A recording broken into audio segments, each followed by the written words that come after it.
There's a long rounded walk around the garden, একটা সুন্দর beautifully landscape garden, তারপরে একটু ওয়াটার বডি আছে, বাইরের বিউটিফুল ল্যান্ডস্কেপ আছে, ভিতরে বসার জায়গা আছে, even everything is recycled. So এখানে আসলে you feel sort of like we are not wasting anything.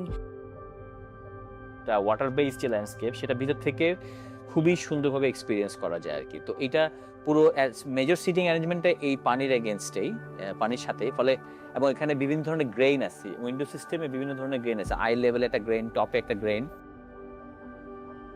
অন্যদিকে আরেকটি একটি খুবই সেপারেট রুম আছে, সেটিও একটা বিশেষভাবে তৈরি করা, সেখানেও রিসাইকেল ম্যাটেরিয়াল ব্যবহার করা আছে। একদম বলা যেতে পারে সিলিংটাও দোতলা ঘরের মতো, কিন্তু সত্যি তার মধ্যেও নানাভাবে তারা চেষ্টা করেছে স্পেসটাকে মেক করার জন্য। এবং আরেকটা বড় কোয়ালিটি হচ্ছে এটার অ্যাবান্ডেন্ট স্পেসকে জীবন দেওয়া। এটা একটা এক্সিস্টিং বিল্ডিং ছিল, পুরাতন একটা বিল্ডিং, সেটার একটা পোর্শনকে, এটার ব্যাকইয়ার্ডটাকে ডেভেলপ করে রেস্টুরেন্টটা তৈরি করা হয়েছে। এবং এখানে একজন গেস্ট এসে বসলে যে কামনেসটা ফিল করবে এবং তার যে নেচারের সাথে যে কানেকশনটা ফিল করবে, সেটাই হচ্ছে এই অজ প্রজেক্টের মূল এসেন্স।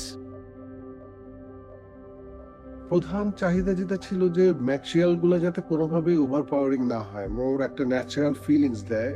এই জন্য উড এবং যে প্যাকিং বোর্ড আমরা ইউজ করছি সেটাই প্রাধান্য পেয়েছে, এবং হচ্ছে যে মোর ফোকাসটা যাতে আমার আউটওয়ার্ড থাকে, সেটার ফিলিংসটা যাতে একটা হিউম্যান কোয়ালিটি থাকে, সেটা চেষ্টা করা হয়েছে।